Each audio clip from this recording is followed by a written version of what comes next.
last couple of years, but there were trade rumors even last season about Walker, who now faces free agency next summer. So, in your opinion, as we sit here right now, does he finish out the year with Charlotte? Is he there next year? Well, I'm going to be a straight shooter. Hey, if he's in it for the long haul, why is he not extended right now before training camp? You know what I mean? Why I'm waiting to get him to free agency? He's been an all-star last 2 years. I think his work ethic is great. He's a leader. He's vocal. I had the opportunity to actually play against him a lot throughout, during the later year of my career. And I just saw, he's tough as nails. He's a guy that you can put a franchise on their back and lead the way. But with all the moves they made this offseason, he could be on the trade block. Yeah, it's going to be tough because I don't know that they necessarily want to trade him, but I think because they've made so many bad moves and signed some bad contracts. Cap situation is not great. It puts them in a bit of a pickle because I don't know that they have a lot of assets that are tradable. You got to hope that something happens positively this year with the development of Malik Monk. Does Frank Kaminsky, can he take another step? Will we ever see anything more out of Michael Kidd-Gilchrist? Cody Zeller this year, hopefully. Nicholas Batum, who they gave a boatload of money.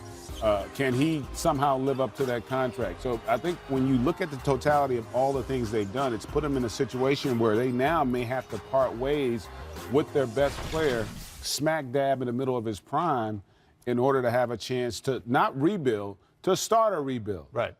To start to build, I should say, because right now, man, they have a lot of concerns. I don't look at this as being an overly talented roster, one that's going to be in a position to contend in that Eastern Conference in the near term. Well, believe it or not, Kemba Walker is their 6th highest paid player on that roster. Number 1 on that list is Batum, who is in the 3rd year of a 5-year, $120 million deal. And not to pick on him, he's a good player, but hasn't necessarily been that kind of a player for the Hornets. What do they need out of Batum if this is going to be a team that surprises folks and reaches the playoffs? I think what they need is a sense of urgency from Batum. I think once he got the big contract, it was almost like he went on cruise control. But then you kind of look at his body of work that he did in Portland. I mean, he was the same player.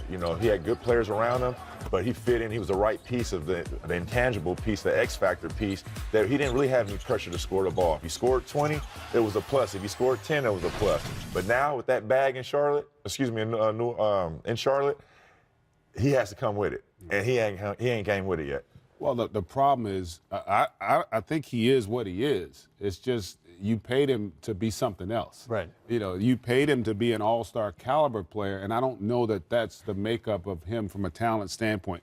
He's a really good player. He's a complimentary player. But you need to have 2 guys who are, in essence, stars or superstars for him to play with in order to really, I think, get the most out of what he brings to the table.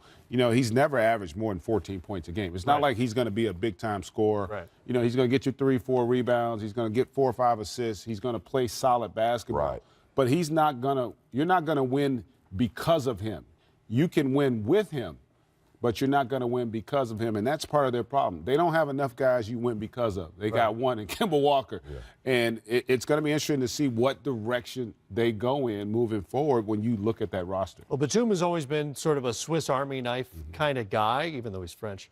But their second leading returning scorer at this point, with Dwight Howard no longer on the roster, is Jeremy Lamb, believe it or not, under 13 points a game.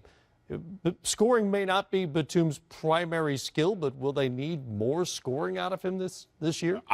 Yeah, with the roster makeup. And I think also they're hoping that they can get a big jump from Malik Monk. I do think that if that guy ends up panning out, I think now it changes everything for them because they do need somebody to complement Kemba in that backcourt that can be dynamic, that can go out and get 30 in a game. We don't know if that is where the ceiling is for Malik Monk right now. But we also know when you look at their roster, for the most part, he's the only guy that I could even look at and think could get there. Everybody else has kind of established who they are and where they're going to be. Kaminsky can get a little bit better as well.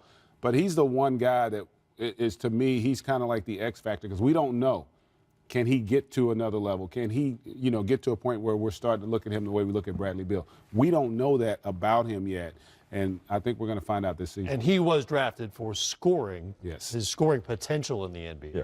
I mean, I'm a fan of Malik Monk. I feel like he should not even slip to 10. I think he's right now in that J.R. Smith caliber type of player. Instant offense off the bench. You could start him. You could bring him off the bench, either or. I still think he's unproven to do it on a consistent basis. But I think he'll have the opportunity this year. Michael Jordan loves him a lot. Mitch Kupchak, it wasn't his draft, but he's willing to work with other draft picks.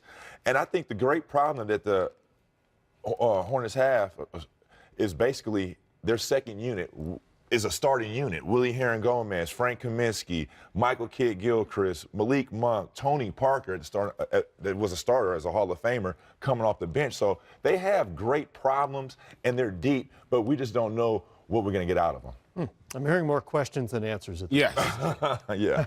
All right, we've got a lot more questions as well to get to on the Hornets on the other side. We'll hear from Kemba on what's ahead this season.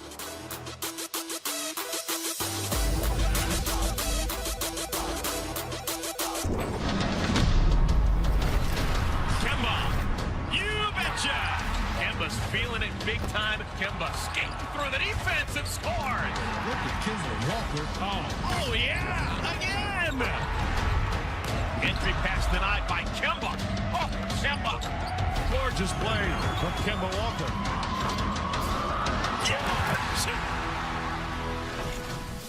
New to the roster mix, in addition to Tony Parker, Bismack Biyombo is part of a three-team summer deal, and Miles Bridges, the explosive 12th overall pick out of Michigan State. What are your thoughts on Bridges, how he projects as a pro? We know he can dunk really, really well. I think there are questions about what else he can do and where he fits in the NBA. Yeah, can that wing position become his natural position? Can he be a perimeter player? I think he showed glimpses with the jump shot, his ability to get it off the bounce. Can he defend that position? I mean, he's going to also, we talked about Malik Monk earlier, but, he's another guy that if he's in the rotation, that's a positive sign. Because remember, in a lot of ways, Malik Monk wasn't in the rotation last year.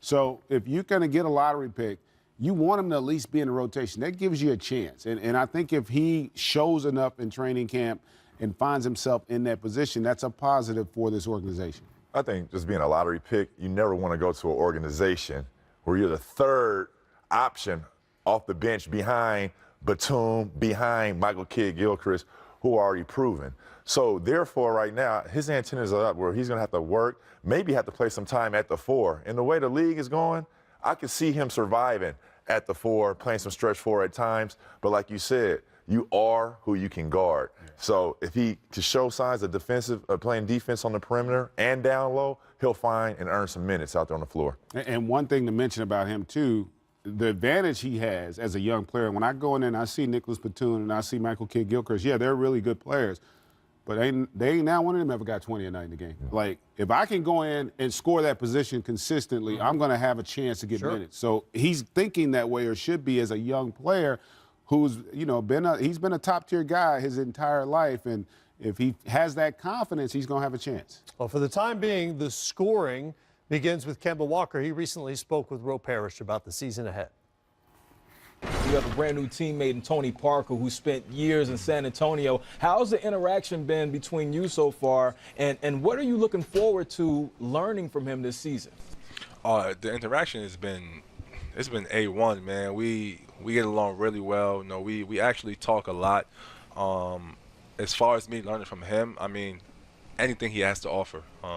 For the most part, I think I want to learn, just how he manages to be really efficient, with his in-between game, finishing at the basket and, his little runners and floaters and things of that nature. So I think I'm going to be picking his brain on that a lot.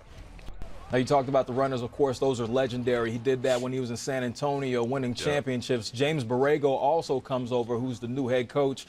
What has he established so far as the team's new identity? I think for the most part, he established a very healthy talkative culture. You know, he wants us to interact more, you know, communicate more, which is, of course, important in the game of basketball. You know, you have to communicate with your teammates, and you know, I think that's something that he really established early, and I'm really excited about that. I think last year that's what we lacked. You know, we didn't communicate enough. So this year, I think a lot of the focus is going to be on our communication and our camaraderie. So being a winner, you're going to have definite contributions. Now, Miles Bridges, that's your lottery pick. He comes in. He was impressive in Summer League. What have you seen from him so far that impresses you, and do you think he'll be able to contribute as a rookie? I think so. I'm a big fan. The thing that impresses me the most is his work ethic. You know, every time I come to the gym, you know, he's here. He's getting his work, especially for a young guy. You know what I mean? And another thing is, you know, when you tell him something, you know, he immediately tries to do it, tries to add it to his game, and I think that's really impressive. You know, you need young guys who wants to learn, who wants to soak things up, who wants to learn from older guys, and he's one of those young guys, and that's what's really impressive about him. So we see that LeBron has gone west. It appears to everybody that the Eastern Conference is wide open. What is it going to take for the Hornets to get back into that top 8 and make the playoffs? Yeah, we got to be consistent. We got to be consistent, man. Every night, you know, we have to know who we are. If we're losing, you know, we have to remain the same. If we're winning, we have to remain the same. And I think that's where TP comes in this year for us. You know, his leadership. You know, he's the vet. He's the oldest guy on that team, and he knows what it takes to win in this league. And you know, we're gonna be leaning on that man a lot. So, you know, I'm looking forward to learning from him and you know, see what he has to offer to our team. So you have a new coach, a new general manager. Is there going to be a new contract on the horizon for Kemba Clutch? Is he going to be staying in the Queen City? What's going on? I hope so. I think so as well. So I don't know yet, but you know, gonna go through this season. I'm gonna play my butt off just like I do each and every night. And you know, whenever the time comes, you know, we're gonna get it right. That is the question, isn't it? Coming up, what the Hornets were up to this summer, including trick shots from Jay Triano. Nice. That's nice. That's Canada deep. That's what that is. Plus, we'll hear from the starters when we come back.